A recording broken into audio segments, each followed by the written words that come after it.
I left China when I was 25 years old, but at that point, I couldn't speak English, not at all. So when I was passing the immigration into Great Britain, I was asked by the immigration officer to spell my last name. And so I did, but he couldn't understand me at all. So that was my situation, and you can imagine how much I struggled after that.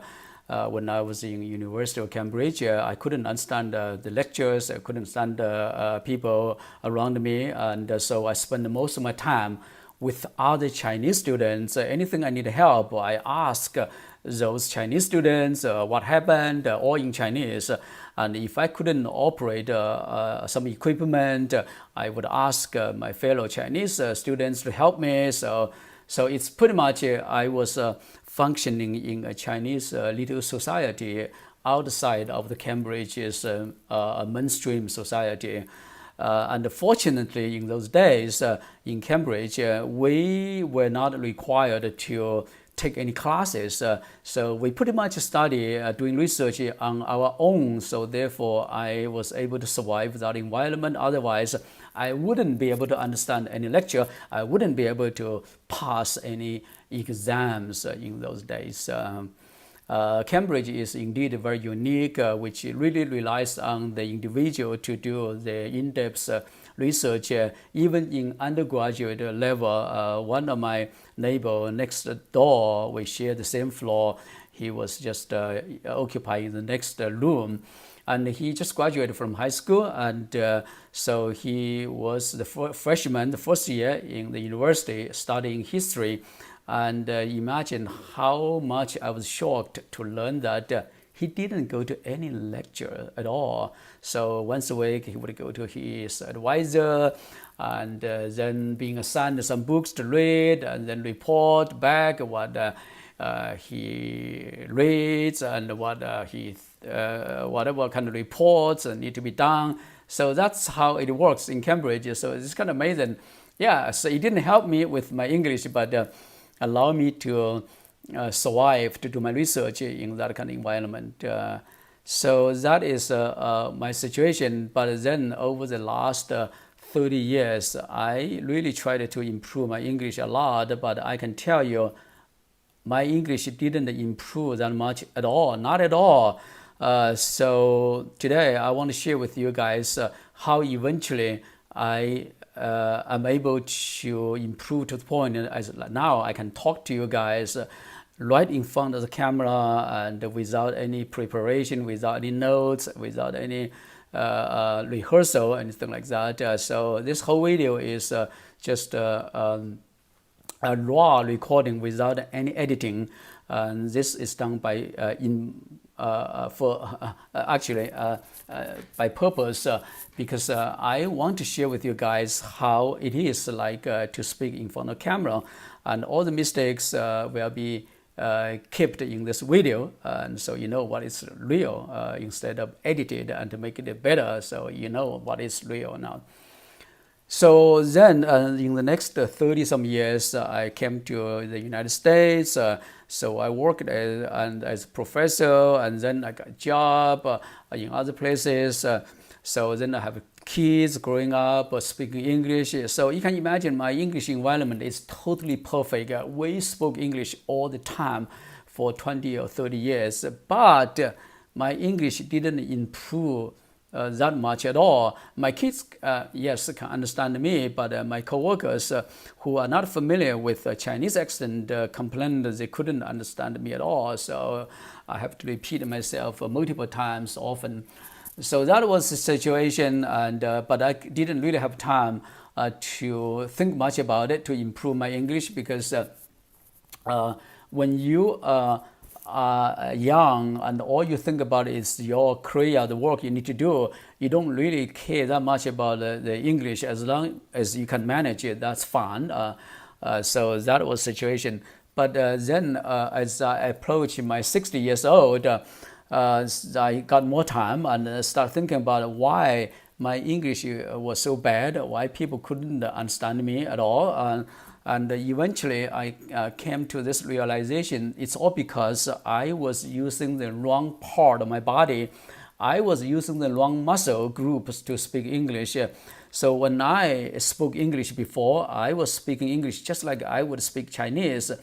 I was pretty much using the mouth and my tongue to speak, use muscles here and the tongue here, really speak everything from here.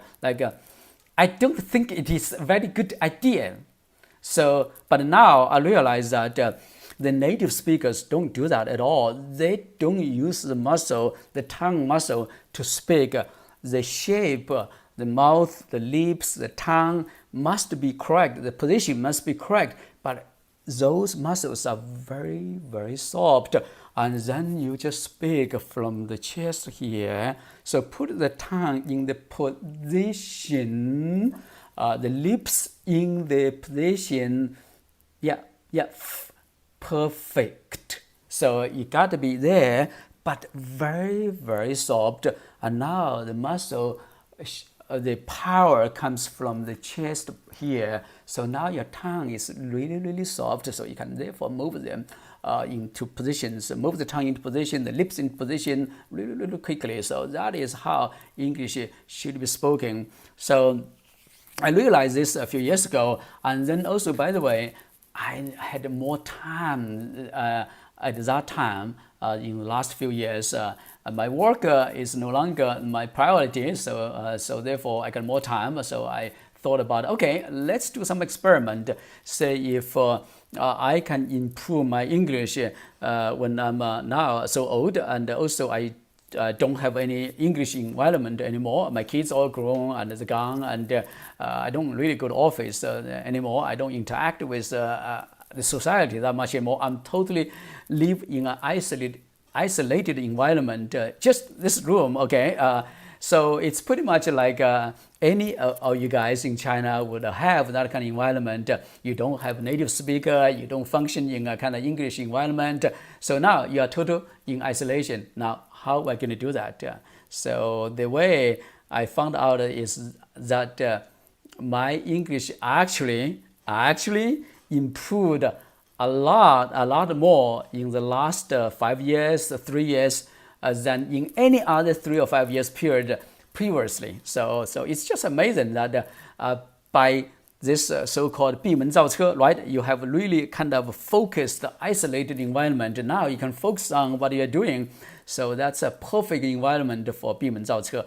So now I have but it's not a total isolation. So if you don't have the outside world, then you couldn't improve at all. So the outside world now comes in the form of internet. So what I did was number one, I watched a lot of movies and TV series like Friends, which of TV series like Downton Abbey, the British drama, which is perfect for British English. I love British English. And that's the 2 shows I watched, I remember clearly, and then many other more. So the way I noticed that is that when you watch the movie, you then gradually start to feel, once I pointed out to you that they don't speak English using the muscles here anymore. Instead, very relaxed mouth and use this part to speak. Then when you watch, you kind of try to mimic that. You try to feel the muscles working here, not here. Relax this part and here. So when you watch, don't just watch, you just repeat after them when they speak. You just speak, even in silence, you speak, just follow it. So in the process, you are doing hours of speaking every day when you watch those TVs, those movies. So that is the best kept secret for improving your English. What's the secret? What is it? Watching TV? Yes, but that's not enough. Watching TV, watching movies itself doesn't help you. If you don't understand that your purpose of watching those movies is to help you practice speaking from here and relaxing the mouth, relaxing the tongue here, repeat after them, follow them. But if you follow them in the wrong way. You still use the mouth to speak. You are just making it worse. You are just making your way of speaking permanent. So that's never going to help you that much. And it's very, very typical for me. If I didn't by accident discover this new way of speaking, I would be speaking just like any of you guys in China, like any other Chinese immigrants. I would still be speaking English using my muscle groups in my tongue and in my mouth. So that is number one. The secret is that make sure you are practicing, you are repeating the correct way of speaking. Okay, that's number one, environment. And then another thing I want to share with you guys in watching TV, watching movies, is that make sure you don't follow news anchors. The news anchor don't speak in a natural way like a native speaker would speak, so that's not natural. You are just making it worse if you follow the news because they pronounce everything so clearly. The best material to watch is actually not just movie or TV series, it's actually interview. So that is very, very important. In an interview, the interviewee is asked a question by the interviewer in a spontaneous way, and the interviewee, the people who answer the question, have to think about how they're going to answer the question. They have to come up with the contents in their head and then present the content syllable by syllable. So the way they speak is in a much, much natural way. Sometimes they pause, sometimes they move faster, depends on the mental process. So that is very, very, very useful. I find that's the best way to understand how English is really spoken in a real situation. That's number two way of practice. That's 闭门造车, number two. And then number three is doing a lot of reading. I do a lot of reading. Sometimes read a news article just for the purpose of getting news. By the way, reading, but mostly I like to read transcripts of people's speech. Let me give you one example. I read a lot of the speech in a company's earning reports. A company typically would report their earnings quarterly, every 3 months. Then the part I love most is that the analysts would ask some questions, and then the CEOs, CFOs would answer questions. So in that environment, the answering of the question is purely in spoken language and also very spontaneous. So I like to get hold on those kind of transcript and just read that for two purposes. One is I want to know the question answer because I'm pretty active in studying some of the companies, one or two companies like Microsoft, Apple, those kind of things. And of course, mainly I want to speak like they speak in a natural way. So in this process, not only you learn how to pronounce each of the syllables, you also learn how to speak the content. So that is the second part. As a result, you can feel now I can speak here right in front of a camera very, very spontaneously, naturally. I don't have any prepared script I read from. I just speak naturally, so you can tell I make mistakes here and there. That's fine. That's how real people speak. So that is the experience I want to share with you guys. So if you are in China, you really feel like you don't really have to complain that you don't have the English speaking environment. From my experience, those environments are overrated. The best environment is actually you create for yourself, like I did in the last few years. But to be honest with you, a difference maybe between you and me is that I do have the advantage of that I have to function in this environment. I speak, if I do speak, I speak English a lot, as much as I probably speak Chinese because I have to talk to my mom in China, so I have to speak Chinese a lot too. But other than that, I do speak English whenever possible. But mostly from my reading, just reading, that's how I speak English.